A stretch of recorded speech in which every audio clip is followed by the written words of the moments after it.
স্বাগত বন্ধুরা, মিনুর গপ্প সপ্পর চ্যানেলে আজ শোনাব আশাপূর্ণা দেবীর লেখা ছোট গল্প দৃশ্যান্তর। উমাপদ যখন ছোট ছিল ওকে ভাত খাওয়াতে বসে ওর মা বলতো, ধৈর্যের পরীক্ষা হচ্ছে আমার। কাপড়ের দোকানে সেলসম্যানের কাজ নেওয়া অবধি মার সেই কথাটা আর কথার সুরটা মাঝে মাঝেই মনে পড়ে যায় উমাপদর, বিশেষ করে পুজোর বাজারে এবং মহিলারা দোকানে ঢুকলে। কিন্তু মহিলারাই তো ঢোকেন, সওদা ব্যাপারটা তো মহিলারাই ক্রমশ একচেটে করে নিয়েছেন। শুধু মহিলা নয়, বালিকা নাবালিকা সকলেই এখন নিজের ব্যবস্থা নিজে করে নিতে শিখেছে। অতএব একটা খুকিকে একটা স্কার্ট ব্লাউজ গছাতেও দোকানিদের ঘাম ছুটে যায়। উমাপদর অবশ্য কাটা কাপড়ের দোকানে কাজ নয়। উমাপদর বন্ধু সুরেন বলে, সে যা ঝকমারি রে দাদা, উফ, ছেড়ে দিলাম মনের ঘেন্নায়, তুই তো তবু সুখে আছিস। সুরেন এখন একটা স্টেশনারি দোকানে আছে, বলে, ভালোই আছি ভাই। উমাপদ হাসে, বলে, আমিও এমন কিছু মন্দ নেই, ধৈর্যের পরীক্ষা দিতে দিতে অধৈর্য প্রুফ হয়ে গেছি। কথাটা মিথ্যা নয়। উমাপদকে কেউ কোনো দিন বিরক্ত হতে দেখেনি। পুজোর বাজারে রাত 10টা, 10:30 অবধি দোকান খোলা। দোকানের আর সব সেলসম্যানেরা বেজার হচ্ছে, বিরক্ত হচ্ছে, আরও নতুন গাঁট খুলতে গা করছে না। কিন্তু উমাপদ অবিচল, উমাপদ অক্লান্ত। উমাপদ গলা শুকনো নিবারণ করতে মাঝে মাঝে একটা টফি গালে দিচ্ছে আর নবোদ্যমে চালিয়ে যাচ্ছে। আর একটু লাইট কালার চাইছেন? দিচ্ছি বৌদি, এই যে দেখুন। ফরফর করে খুলে ফেলে উমাপদ শাড়ির সমস্ত ভাঁজটা, দাঁড়িয়ে উঠে নিজের কাঁধ থেকে হাতের উপর ছড়িয়ে দিয়ে বলে, দেখুন, ব্যবহারটা দেখুন, হলদে কোথায়, ছড়িয়ে পড়লে একদম ক্রিম কালার। এইটা এটা বলছেন? না বৌদি, ও শাড়ি আপনাকে দিতে পারবো না, ও আপনাদের জন্যে নয়। আপনারা কোন জিনিস ব্যবহার করেন সে তো আমি জানি। আমিটার উপর বেশ খানিকটা জোর দেয় উমাপদ। তারপর শুরু করে, টাকার কথা তুলবেন না দাদাবাবু, টাকা তো হাতের ময়লা। বৌদির যখন পছন্দ, কি বলছেন, ধনেখালি নয়, টাঙ্গাইল নেবেন, সাদা বুটি, বলতে হয় এতক্ষণ, ওরে সুরেশ, টাঙ্গাইল সাদা বুটি জড়ি ছাড়া। এই যে দিদিমণি আসুন, কি নেবেন? বদল? কবে নিয়েছিলেন? পরশু? দিন, দিয়ে দিন। দাম ফেরত? হ্যাঁ হ্যাঁ নিশ্চয়ই। তা কী চাই তাই বলুন না। চারুলতা শাড়ি দিয়ে একটা। দেখেননি চারুলতা শাড়ি? দেখবেন কোথা থেকে, এই তো সবে আজ সকালে এসেছে, একদম নতুন ডিজাইন, ফ্রেশ মাল। বৌদি, তাহলে এই দুখানা রাখছেন তো? ধনেখালিটা নয়? আচ্ছা, আর কি চাই বলুন? আর চাই না, পুজোর বাজারে 2-10খানা নিয়ে নিন বৌদি, 4 দিনে 8খানা। মাসিমা এসে গেছেন, বসুন, আপনার অর্ডারি শাড়ি আনিয়ে রেখেছি, চকোলেট পার কোরিয়ালি তো, সে শাড়ি একেবারে খানদানি শাড়ি। তেমন তেমন খদ্দের দেখলে মজার কথার চাষ চালাবে। আজ দিদিমণির মুখ ভারী যে, আজ আর শাড়ি পছন্দ করাতে পারবো না। পান খান দাদা, মিঠে পান, মেজাজটা মিঠে হয়ে যাবে। এই যে ছোট বৌদি, হাতে কাদের দোকানের প্যাকেট, দেখি, জিনিসটা দেখি। ওহ, বেশ বেশ, কিনলেন, চোখটা বুঝে কিনলেন। এক ধোপ খাইয়ে পরে আমার দোকানে আসবেন, দেখবেন শাড়ির জৌলুসখানা কেমন খুলছে। কি বলছেন, টেকসই? বেশ বৌদি, তাই সই। এখন আর বেশি বলবো না। কথার পর কথা, কথার চাষ, খদ্দেরের আদর। রাত্রির 10টায় দোকানের ঝাঁপ বন্ধ হচ্ছে, তখনও নতুন আসা মহিলাটিকে আদর করে বসায় উমাপদ। বলে, ভালো করেছেন, এই তো কেনাকাটার সময়, ঠান্ডা নিরিবিলি, কি চান বলুন? লম্বা রোগা ফর্সা মুখশ্রী সুন্দর, বেশ সম্ভ্রান্ত ভাব আছে চেহারায়। মহিলা বললেন, খুব চওড়া পার শাড়ি আছে? খুব চওড়া, যাকে হাতি পার বলে। চওড়া পার, হাতি পার, হ হবে। কি রঙের? লাল? এই তো বলি, লাল নইলে হাতিপার মানায়। ওরে, লাল হাতিপার ধনেখালির বান্ডিল। কিরে কেষ্ট, ঘুমিয়ে পড়লি নাকি? না, কেষ্ট ঘুমিয়ে পড়েনি। প্রকাণ্ড একটা বান্ডিল এনে দুম করে ফেলে না ঘুমানোর প্রমাণ দেয়। উমাপদ শুরু করে, এই যে বৌদি দেখুন, সরেশ মাল, যখন পরে বেড়াবেন জগদ্ধাত্রীর মতো দেখাবে। মহিলাটি কিন্তু জগদ্ধাত্রীর প্রলোভনে ভোলেন না। নাক শিকে তুলে বলেন, এই আপনার সরেশ মাল? তাহলে সরেশ জিনিস আপনারা দেখেননি। এ তো 100 সুতো মোটা শাড়ি। অগত্যাই উমাপদকে হাঁকতে হয়, ওরে কেষ্ট, 120 লাল হাতি পার। কেষ্ট আবার একটা বান্ডিল এনে বলে, হাতিপার আর নেই উমাপদদা। কেষ্ট আবার একটা বান্ডিল এনে বলে, হাতিপার আর নেই উমাপদদা। নেই? তুই বললে শুনবো। পরশু তাজা মাল এসেছে 3 বান্ডিল। মহিলাটি অতএব আশান্বিত হয়ে গুছিয়ে বসেন, নিজেই শাড়ি হাটকাতে থাকেন। ওদিকে সামনে দাঁড়ানো গাড়িতে ঘন ঘন হর্ন পড়ে, কিন্তু মহিলাটি নির্বিকার। শাড়ির সমুদ্রে নিমজ্জিত তিনি। কিন্তু উমাপদরাজ কপাল মন্দ। তাজা বাসি পরশুর তরশুর বহু বান্ডিল শেষ করে ফেলে উমাপদ, কিন্তু মহিলাটির নাককে আর শিকে থেকে নামিয়ে আনতে পারে না। ক্রমশই অসহিষ্ণু হতে থাকেন তিনি, কারণ শাড়ির জমি ভালো হয়তো পার চওড়া হয় না। পার জমি কোনো মতে সমে এলেও পাড়ের রং তেমন লাল হয় না। একখানা হচ্ছিল তো তার আবার পাটের খাজে খাজে ধুলোর দাগ।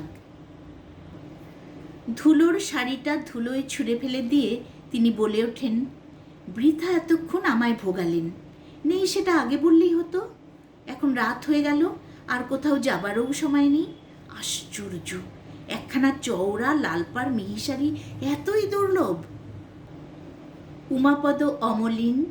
উমাপদ বলে, আচ্ছা আপনি বসুন, পাশের দোকান থেকে আনিয়ে দিচ্ছি।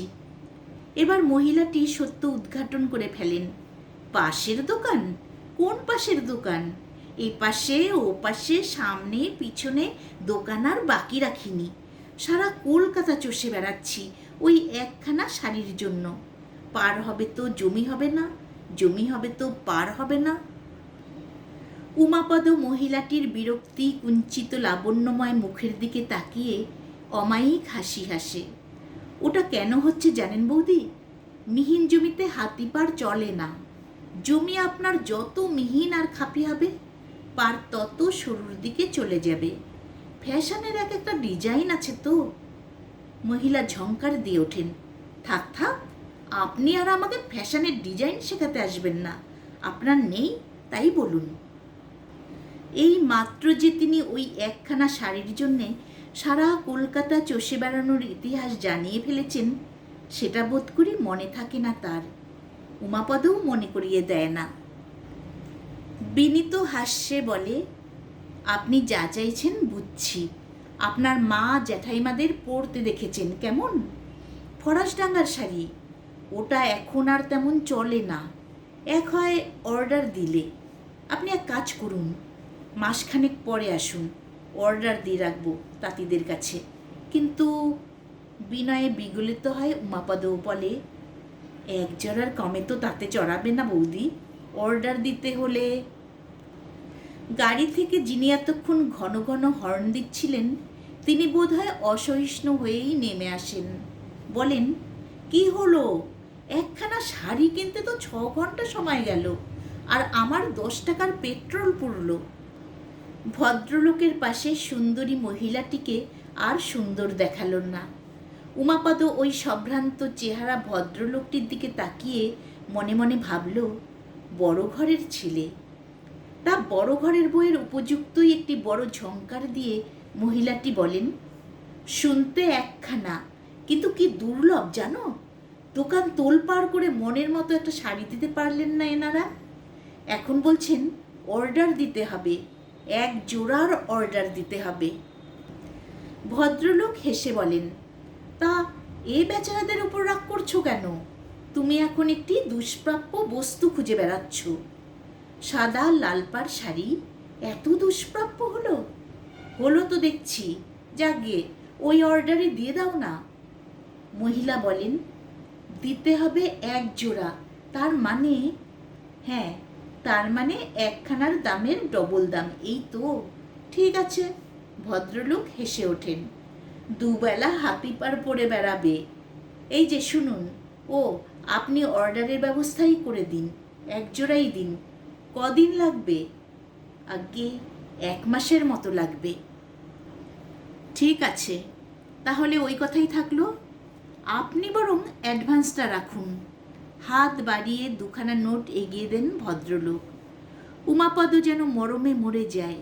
বলে, না না, অ্যাডভান্স লাগবে না, শাড়ি এসে গেলে রেখে দেবো আপনার জন্যে। মহিলা তীব্র অথচ পালিশ করা স্বরে বলে ওঠেন, না না, আপনাদের বিশ্বাস নেই। খদ্দের পেলেই ঠিক বেচে দেবেন, অ্যাডভান্স দিয়ে রাখাই ভালো। উমাপদ প্রশ্ন করে না, আমাদের উপর অবিশ্বাসের হেতুটা কি? উমাপদ হাত বাড়িয়ে টাকাটা নেয় এবং হাঁক পারে, ওহে ননীগোপাল, একটা অ্যাডভান্স মেমো কাটো তো, 1 জোড়া ধনেখালি হাতিপার শাড়ি অর্ডার। মহিলাটি নিজের নোটবুক বার করে বলেন, আপনার নামটা? উমাপদ বলে। মহিলা লিখে নেন। তারপর নিজের নাম ঠিকানা লিখে 1 টুকরো কাগজ এগিয়ে দিয়ে বলেন, রাখুন এটা। শাড়ি যদি পছন্দসই না হয় তাহলে কিন্তু অর্ডার ক্যান্সেল করে দেব। পছন্দসই হবে?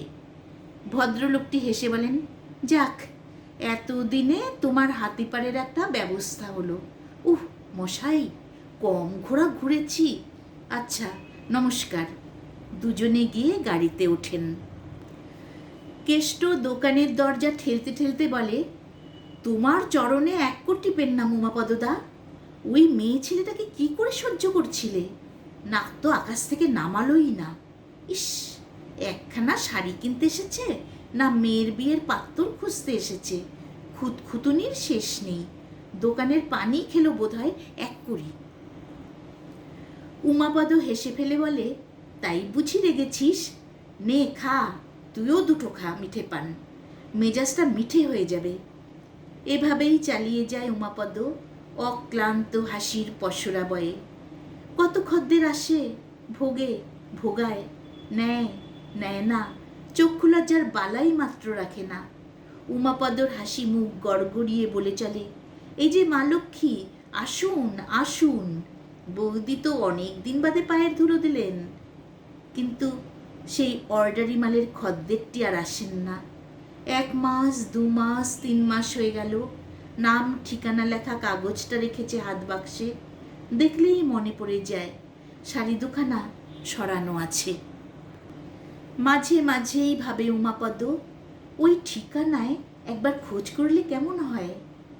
কিন্তু হয়ে ওঠে না। কমসে কম মাইল 5 দূর এখান থেকে। শাড়ির জন্যে যে ভদ্রমহিলা সমুদ্র হিমাচল চষে বেরিয়েছেন তাতে আর সন্দেহ নেই। তা ক্রমশ ভুলেই গেল প্রায়। শাড়িটায় কোনো দিন হাত পড়লে কেষ্ট বলে, ও তোমার হাতিপাড় আর আসবে না। আর রাখা কেন উমাপদদা, ছেড়ে দাও না। উমাপদ বলে, আজ ছেড়ে দিই আর কালী মহিলা তেড়ে আসো, ওরকম হয় বুঝলি। একবার আমি। কেষ্ট বাধা দিয়ে বলে, কমাস হলো? তা 1 মাস 5 তো বটেই। কি যে হলো হাতিপাড়ের? মহিলাটিকে ওরা হাতিপাড় বলে। এখন পুজোর ভিড় নেই, তাই গল্প গাছার সময় আছে। এরপর আবার নববর্ষের একটা ঝোঁক আসবে। কেষ্ট বলে, দুপুরবেলা আর বাসর জাগিয়ে বসে থাকা কেন দাদা? ওদিক থেকে শশী আর নবগোপাল বলে ওঠে, যা বলেছিস। বসে বসে হাই উঠে যায়। কখন কোন মা জননী। কথা থেমে যায়। একখানা অ্যাম্বাসাডার গাড়ি থেকে একটি ভদ্রমহিলা নামেন। একটু এদিক ওদিক তাকিয়ে বলেন, আচ্ছা, এখানে উমাপদ ভট্টাচার্য বলে কেউ আছে? উমাপদ উঠে দাঁড়িয়ে বলে, আজ্ঞে, এই যে। উমাপদকে কেন ডাকছেন উনি? অবাক হয় উমাপদ। মহিলাটিকে কি চেনে উমাপদ? চেনা চেনাই মনে হচ্ছে। আসলে বোধহয় দোকানে। কিন্তু বিশেষ করে উমাপদকেই খোঁজ করার হেতু? মহিলাটি এগিয়ে এসে বসে পড়েন। ঈষৎ বিষণ্ণ বিষণ্ণ মুখটা আঁচলে মুছে নিয়ে বলেন, দেখুন, কিছুদিন আগে, মানে পুজোর আগে একদিন রাত্রে উমাপদ বসে পড়ে। মহিলাটি কি বলছেন শুনতে পায় না। উমাপদ নিষ্পলক নেত্রে মহিলাটির সাদা ধবধবে সিঁথিটার দিকে তাকিয়ে থাকে। তারপর মহিলার কথা শুনতে শুনতে উমাপদর ভুরুটা কোঁচকাতে থাকে। উমাপদর সদা হাস্যমুখটা কেমন কঠিন কঠিন দেখতে লাগে। মহিলাটি হাত ব্যাগ থেকে একটা রসিদ বার করে তখনও বলে চলেছেন, আপনি বলেছিলেন অর্ডার দিলে পাওয়া যাবে, একজোড়া নইলে অর্ডারে নেয় না, মনে পড়ছে তো? 20 টাকা অ্যাডভান্স দিয়ে দিয়েছিলাম, এই যে রিসিপ্টটা। হ্যাঁ শুনুন, বলছি কি, ওই শাড়ি জোড়াটা আর দরকার নেই। আপনি ওই 20 টাকাটার এগেনস্টে একখানা সরু কালো পাড়ের শাড়ি দিয়ে দিন, প্লেন পাড়ের। হঠাৎ এ দোকানে একটা অপ্রত্যাশিত ঘটনা ঘটে। শশী নবগোপাল কেষ্ট যেন চমকে ওঠে। দেখে উমাপদ খদ্দেরের উপর চড়ে কথা বলছে। হ্যাঁ, উমাপদ চড়ে উঠেই বলছে, টাকা আপনি ফেরত নিয়ে যান, সে শাড়ি বিক্রি হয়ে গেছে, অর্ডার ক্যান্সেল করে দিয়েছি। 6 মাস হতে চলল। নিজের পকেট থেকে 2খানা 10 টাকার নোট বার করে মহিলাটির সামনে ফেলে দেয় উমাপদ। মহিলাটি অবশ্য টাকাটা হাতে পেয়ে আর দ্বিরুক্তি করেন না। তরতর করে নেমে গিয়ে গাড়িতে উঠে বসেন। গাড়ির দরজা বন্ধের সজোর শব্দটা শোনা যায়। গুম হয়ে বসে থাকে উমাপদ। শশী আস্তে আস্তে বলে, হঠাৎ তোর কি হলো বলতো উমাপদ? তুই খদ্দেরের উপর খাপ্পা? এ তোর সেই হাতিপার মনে হলো না? মানুষটা বিধবা হয়ে পড়ে এতদিন আসতে পারেননি, সে তো বোঝাই যাচ্ছে, শুধু শুধু মুখ করলি কেন? তোর এমন রূপান্তর! উমাপদর আজ কি হয়ে গেছে ঈশ্বর জানেন। উমাপদ তার সহকর্মীদের উপরেও মুখ করে ওঠে, বলে, থাম থাম, আর নোনা পানি ঝরাতে আসিস নে। শিমলের ধুতি, চেকনের ব্লাউজ, অ্যাম্বাসেডার গাড়ি, 20 টাকার মায়া ত্যাগ করতে পারে না? ছ্যা ছ্যা, বড় মানুষে ঘেন্না ধরিয়ে দিলে।